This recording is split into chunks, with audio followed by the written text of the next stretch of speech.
It's 6 p.m. on Tuesday, October 7th, 2023, and I hereby call this regularly scheduled meeting of the City Council to order. Could you please bow your heads for the invocation?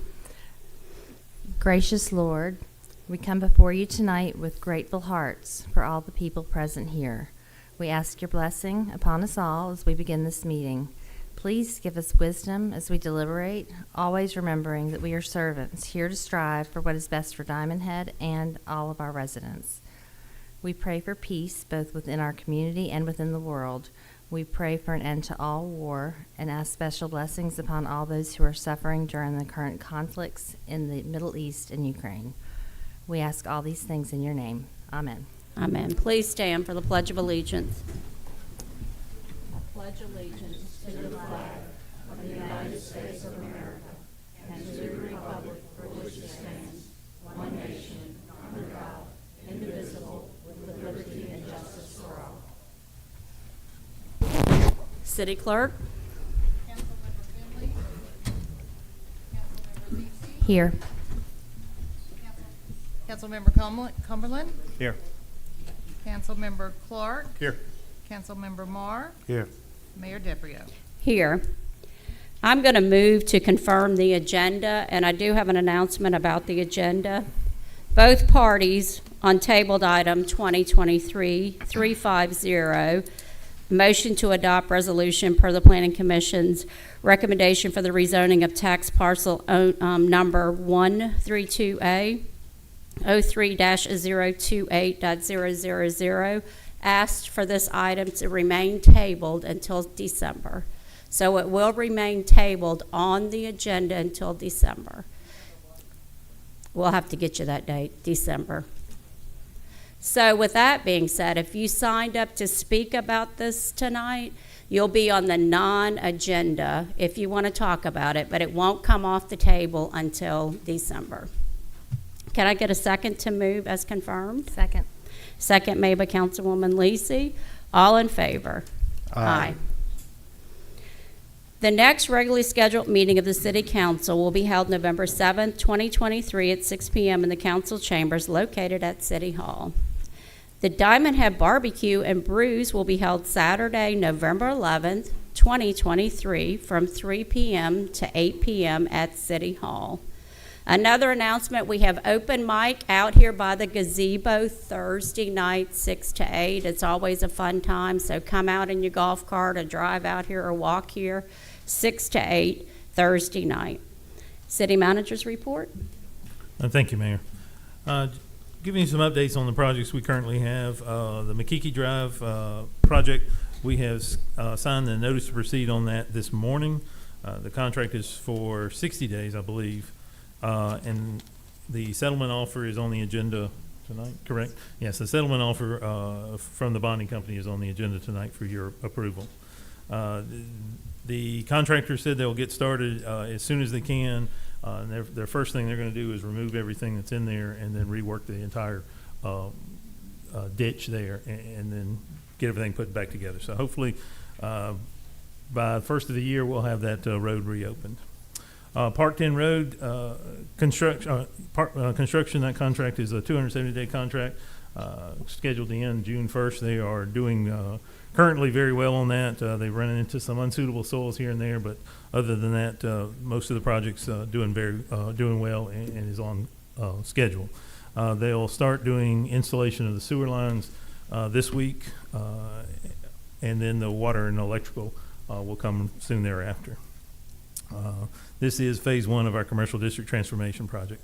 Noma Drive restoration, that's a 150-day calendar project that's scheduled to end February the 7th. I don't know if you've driven down there yet, but they have milled up the entire road pretty much past where the road was good, and they'll remove, I believe, about 6 inches and put in new rock before they pave over that entire road. They've already done the multimodal lane that you can see on the side from here at City Hall down to the Noma Drive Circle. Phase 4 paving, we're just waiting on the final punch list on that. It should be done. I believe there was a couple of more areas that they needed to stripe. Diamond Head Drive, the contract for that is a 150-day contract scheduled in on March the 6th. The contractor has completed all the full-depth patches that were required. Luckily, none of those patches require any rebuild of the base, which will save us some money on that project. And so they were able to fill that back in with 9 inches of asphalt.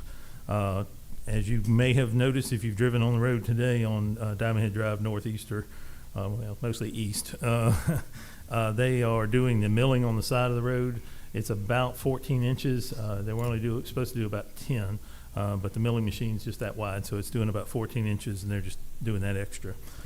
So they'll do about 4 passes on that. So that's from started to Monday, and they'll do that probably till Thursday, working on that section, and then the asphalt guys will come in behind them, hopefully starting on Friday, possibly even Thursday, to start paving from the Blessing Circle, as we call it there, the circle there on Diamond Drive East, up to the community center and back down. From there, the milling machine will move over to the other side of the Blessing Circle on Diamond Drive East and go to the water tower. That's kind of their thought of what they'll do for the next section, is they'll do that section. Then they'll start from the water tower, probably go into Bayou Drive and probably stopping there, working the milling on both sides of the road on that one. And then from Bayou Drive till they get to back up here to the community center. So, but they're well ahead of schedule and doing great on that whole project. So if everybody can just give us the time to let it get finished, we'll have a beautiful road once everything's done. I drove through there a couple of times, and they're doing their best to flag everybody through and get everybody in and out without too much delay. Kaliki Way, that project, we've got 60% drawings that I spoke with the engineer actually today about, and we were reviewing some of that, and so they'll continue on the design on that one. Montjoy Creek, the engineer's working on the legal description for the 15-foot easement, so a deed can then be created, and then we can do final design to complete that project. And then we have, of course, all our other Go Mesa and ARPA projects that we're working on. Most of those are in good shape. Just design is where we are. The biggest one that I think we're going to move up to start working on soon will be Colo Court, due to the water and sewer pipes there, to get that project moving forward again. Any questions? All right, thank you very much. Any questions to my left? Yeah, on the Diamond Head Drive project, there was talk about, I don't know, a year ago, or that in the multimodal lane, separating it from the main driving, that there'd be like shells, like turtle shells. Is that still on the plans, or has that been scratched? Unfortunately, that was scrapped due to the price of the overall project, but I'm actually trying to get the price from the original engineer on that one, and looking at possibly putting in for a grant with GRPC for that multimodal, which would just put in those shells back in. And one other thing I do want to mention, I didn't have it written down here on my report, was the infamous yellow house there on Diamond Head Drive. Nothing new, unfortunately. They're still working, trying to get the contractors secured so that they can turn that job over to and get it finished. But I will get code enforcement out there to get in touch with the owner to get them to mow and clean it up as it needs to be dressed up again. John, I got one question that's about the paving that they're doing now. On my way up here, I noticed how much traffic was on the road and how many people having to stay backed up and stuff. Is there a time frame, like from, say, 7 a.m. to 4 p.m. or 5 p.m. that they're scheduled to work, or? I believe they stop work about 3:30 is what the engineer told me today, actually. Usually they knock off about 3:30. Other than that, I've noticed they've started around 8, 7:45, 8 o'clock is when they start. Because they were still doing it at 5:30. Oh, were they? Well, I guess they decided they had some sunlight and they wanted to continue and finish out. And that's what I'm not not sure. concerned about. Yeah, you got traffic, you Yeah. have people getting off work I and stuff got like you. that. I just don't know. Okay, I'll have that discussion with the engineer. Like I said, we were talking about it this morning or this afternoon, and he said usually they cut off about 3:30. The biggest thing is that milling machine can go about 300 to 600 feet, and then it has to refuel. So Right, that right. thing sucks some gas out of it, but Yeah. so that's the biggest thing that slows them down so much, just having to wait. But and it kind of gets stuck in the road, so you have to get traveled around. But they're doing their best to try to keep people flagged and Yeah, and and they were doing a great get 'em job moving. flagging. Yeah. Yeah, but I just didn't know, you know, if they were gonna be able to stop earlier and Okay. stop some traffic. I'll have that discussion. I know we wanna hurry and get it done. I know we wanna get it Yeah, I done. know, it's hard Let them work to tell them to 24/7, slow you know, down, but- right? Yeah, so I guess we just ask for everybody right now to just be patient with it. Thank you. Thank you. They are doing an excellent job. I mean, the traffic's moving around, and there's been a lot of work. They're moving quickly. Makiki, I do have to bring that up. So we awarded the contract. We've got the settlement. Is the last two items getting the easement secured, and then we can issue the notice to proceed? Not specifically, the easements are kind of outside the Scope of overall work. real scope, that, especially on the south side of that Mm-hmm. project. That is really more of a maintenance easement for the future. The future. And then on the north side, it's to get the creek or the ditch itself back in where it's supposed to be in the banks and in that easement, so. Has the paperwork been finalized to issue the NTP, the notice to proceed? Yes, I signed that this morning, and they've issued that to them. So they will start, their clock starts today, let's be honest. The clock starts today. Excellent, okay. Am I right? No. Okay, thank you very much. So every comment I see on here is now going to be a non-agenda comment, because I see everybody that signed up says zoning or condo. Did anybody sign up for an agenda item that wrote something different down? Okay, well, why don't you come up here?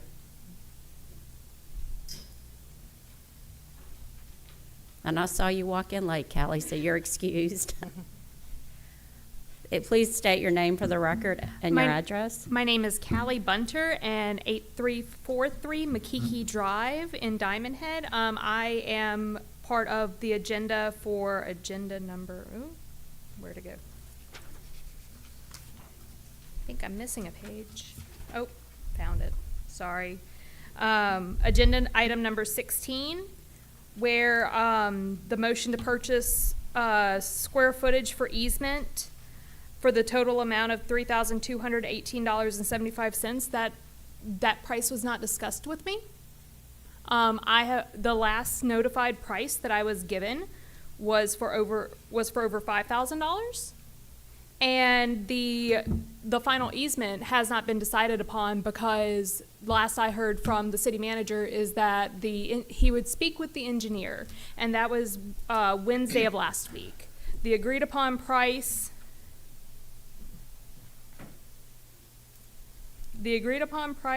that I had spoken with the city manager about was $5,133.75.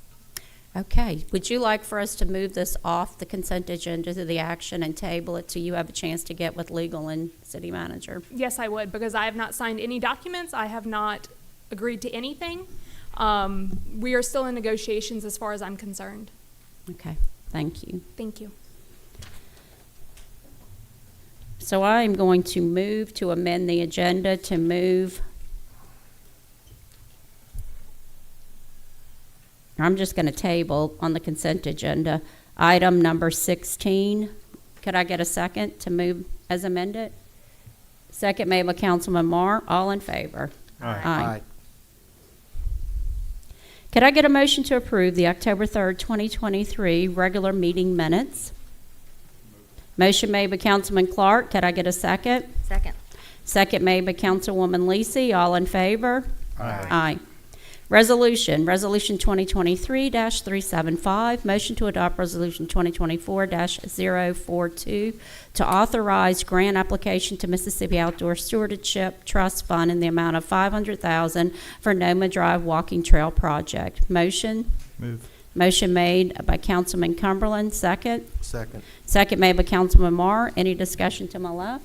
Any discussion to my right? City Clerk. Councilmember Lisi, Yes. Councilmember Cumberland, Yes. Councilmember Clark. Yes. Councilmember Marr, Yes. Mayor DePrio. Yes. Resolution 2023-375, motion to adopt Resolution 2023-043, thereby authorizing the submittal of a grant application to Gulf Regional Planning Commission, MPO, for Transportation Improvement Project, TIP funding for High Point intersection realignment at Golf Club Drive in the amount of $60,000, committing local fund matching in the amount of $15,000, and for other related purposes. Motion? Move. Motion made by Councilman Cumberland, second. Second. Second made by Councilman Mark. Any discussion to my left? Any discussion to my right? I have one question. The 15,000 match funding is coming from That would come from our general fund. general fund. Okay. City Clerk. Councilmember Lisi, Yes. Councilmember Cumberland, Yes. Councilmember Clark, Yes. Councilmember Moore, Yes. Mayor DeBrio. Yes. Could I get a motion to approve consent agenda items 6 through 15, 17 through 22? So moved. Motion made by Councilwoman Lisi. Could I get a second? Second. Second made by Councilman Clark. All in favor? Aye. Action agenda item 2023-369, motion to allow anyone that had a permit for a landscape culvert that expired during the moratorium or landscape culverts, the moratorium on landscape culverts, to request during moratorium time period a new permit, and they be allowed to do a landscape culvert according to the present permit and building review requirements for culvert size and other requirements set forth by the building officials. Could I get a motion? So moved. Motion made by Councilman Marr. Could I get a second? Second. Second made by Councilman Cumberland. Any discussion to my left? I just think during the moratorium, we also had COVID, and so somebody to go out of their way to go get culverts, and I'm not talking about just one individual, anybody that had this happen to them, that we should make some sort of means that they can reapply, even though there's a moratorium on everybody else. But if they had those things, that they already had a permit and it expired during the moratorium, that those only can go ahead and proceed with applying for a moratorium. I mean, a permit. Any other discussion to my left? Any discussion to my right? Do we know, does anybody else besides the one person that we know of, Bo?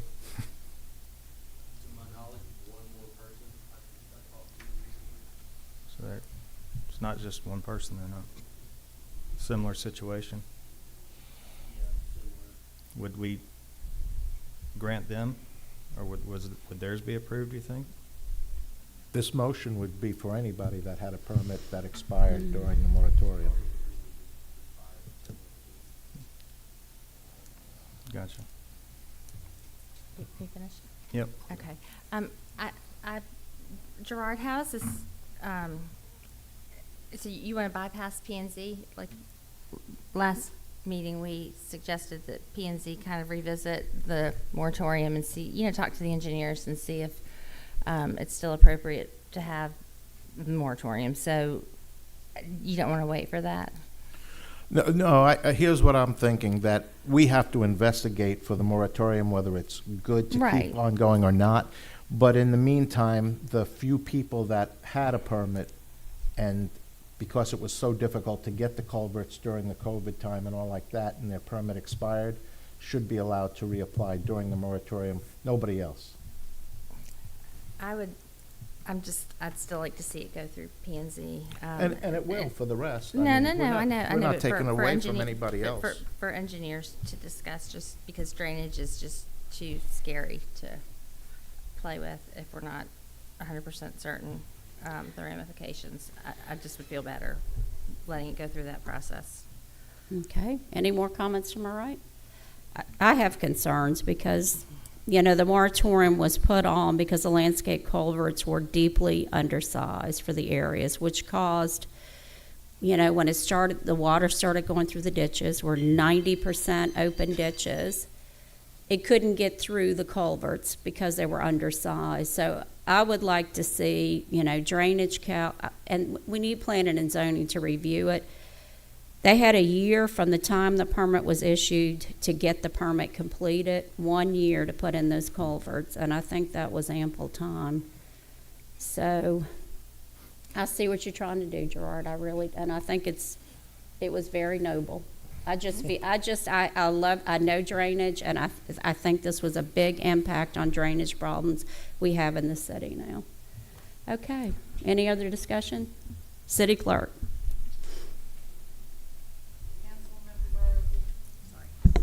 Councilmember Lisi, No.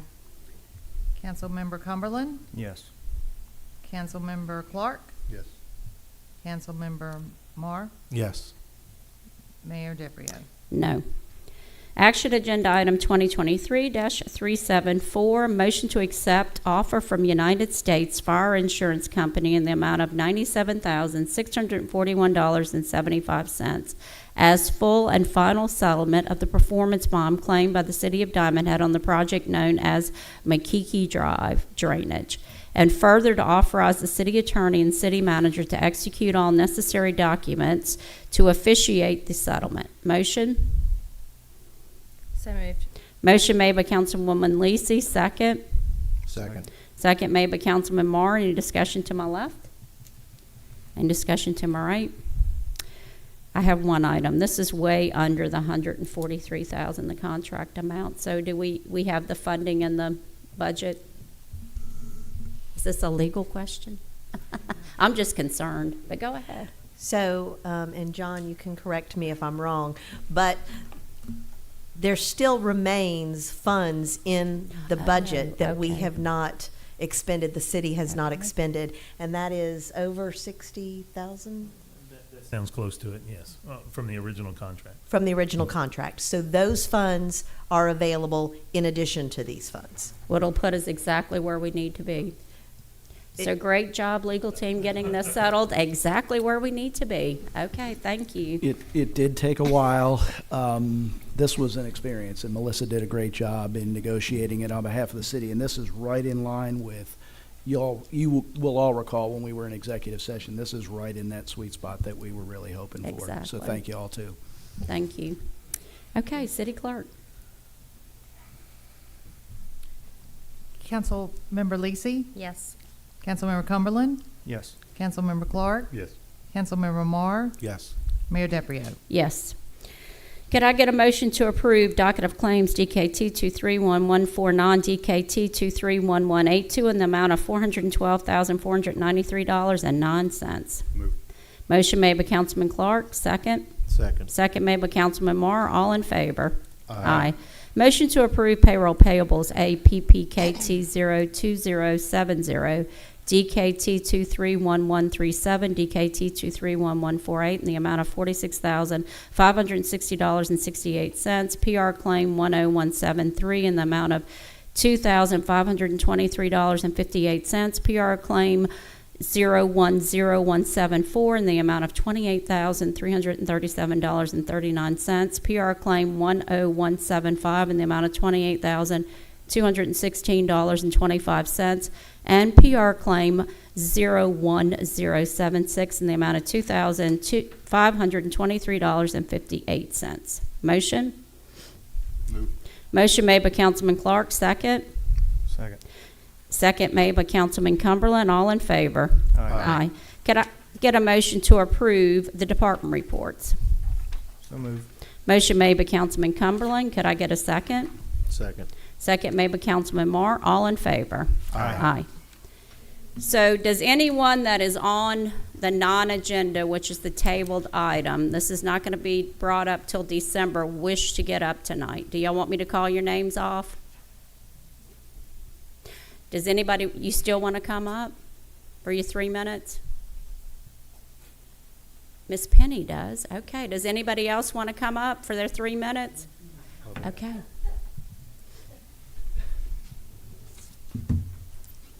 Please state your name and Penny address Crawford, for the record. 7922 Apaki Place, Diamond Head.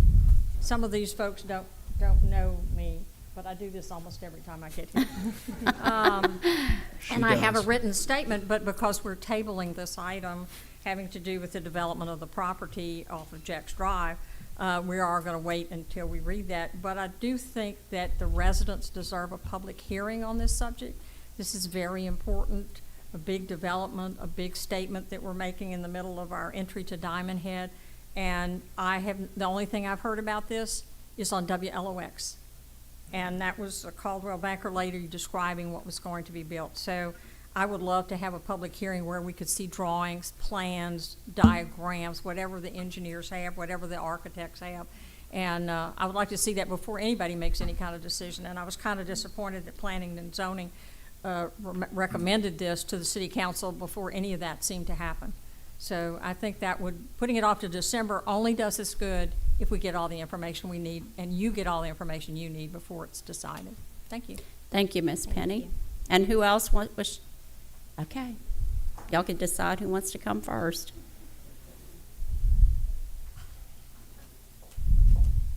Please state your name and address. I'm Claire Hanson, 6614 Ahiahi Place. At the last City Council meeting, one of the residents handed all of you a copy of the Rotten Bayou Watershed Implementation Plan of September 2015. 65 pages of information proving the need for the wetlands on this property to be protected. In case you did not notice in the report, Nancy Dupre was listed as being on the steering committee. The day before Thanksgiving 2014, the previous owner of the acreage in question prematurely cleared the forest of every live oak tree and magnolia tree, all the vegetation and the habitat of hundreds of animals. He did nothing to protect the wetlands from drainage, runoff, and erosion. Subsequently, tons of soil washed into the wetlands, causing great damage. The city was contacted and nothing was done about the ongoing runoff and erosion during every rainstorm after the clearing of the land. The EPA and Wildlife and Fisheries suggested we call the Corps of Engineers, and they mandated a silt screen and bales of hay along the wetlands. The steep slope of the property is such that it did very little to slow down the erosion. Now, during a dry spell of any length, the ducks are walking on the bottom of the pond.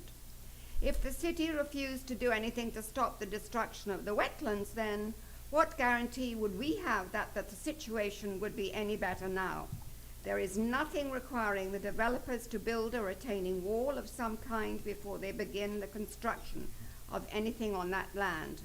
The new owner knew that he was buying landlocked acreage, and instead of being responsible and purchasing the acreage on Kalani or at the end of Indian Hill Boulevard for his entrance, he is wanting to add more destruction to the wetlands with a road which will be used for 18-wheel trucks, earth-moving equipment, and everything else that will be needed to build a monstrosity of a condominium project that looks more like army barracks than what the mayor envisions at Pass Marianne in Diamond Head.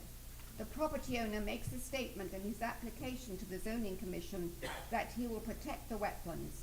Building a road over the wetlands which looks more like a boulevard, requiring more destruction of the trees and vegetation, is not protecting the wetlands.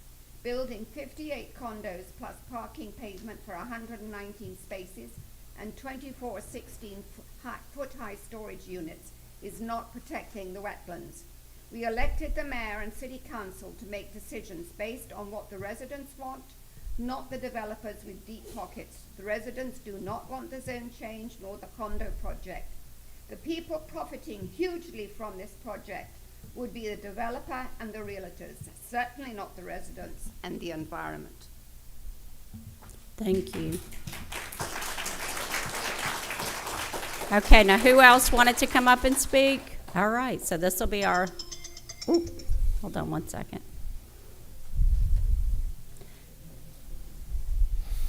Please state your name and address. Beverly O'Hara, 7334 Anna Lee Street. I just wanted to, I agree with Penny, that's what I was going to ask for, some kind of public hearing. It's really important. I don't want Diamond Head to turn into a subdivision. If I wanted to live in something like that, I would have moved to Slidell or Gulfport. I want to maintain the uniqueness of our community. I'm all for developing the Uptown Square part, and that's great. We want entertainment, restaurants, all that good stuff. Walking distance as I get older, I love all of that. But I don't think as we drive in, the duck pond and that lovely welcoming feel that you get, we don't need to have a great big 4-story condo right there. And I don't even know how they would meet all of the requirements if it was rezoned. There's not enough setback, all that good stuff. I know it's tabled, so I'm not gonna go into all of that stuff. That's for you guys to decide, but there really does need to be a public hearing, and that's all I wanted to request. Thank you. Thank you, Beverly. All right, with that being said, one more? Okay, come on.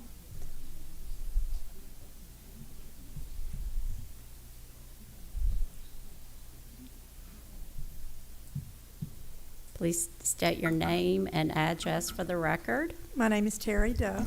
My address is 546 Lakeview Court on the duck pond, where our home faces the duck pond.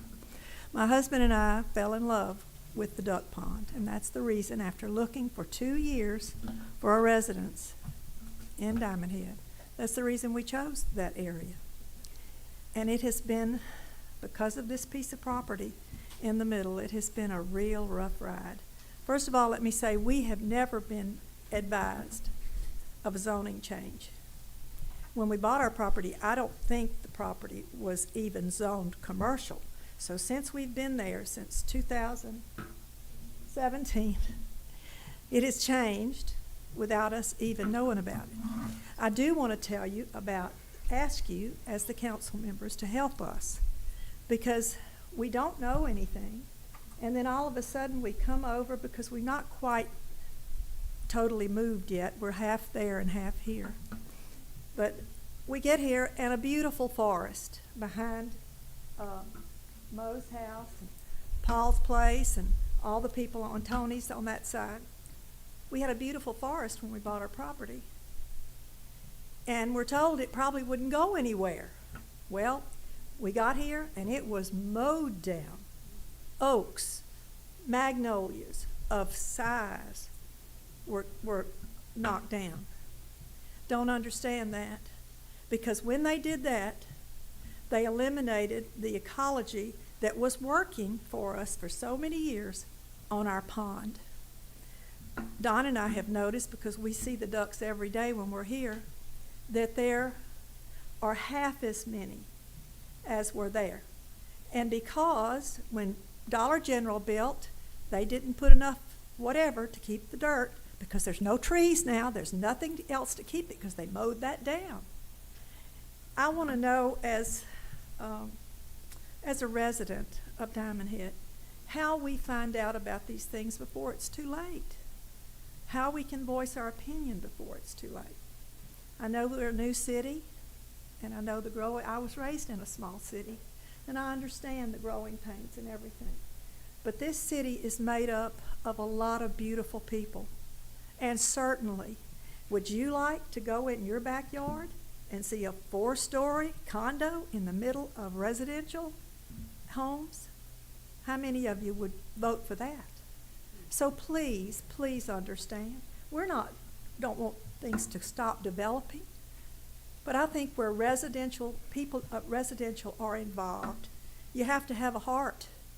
You have to understand that some of those folks spend every penny they have to have that home in Diamond Head. So that's all I have to say. Thank you. Now, was that the last? Okay, we're going to let that be the last. And I think we clearly heard that more information's needed, so the mutual parties that agreed to table, we need to get more information out, whatever we need to do to get information out. Okay, is there any need for executive session? Could I get a motion to adjourn? Motion made by Councilman Clark. Could I get a second? Second. Second made by Councilman Cumberland. All in favor? Aye. Thank you all for coming out tonight. Thank y'all for coming. Appreciate it. And please use caution around the circle, because it's about to get very busy with construction.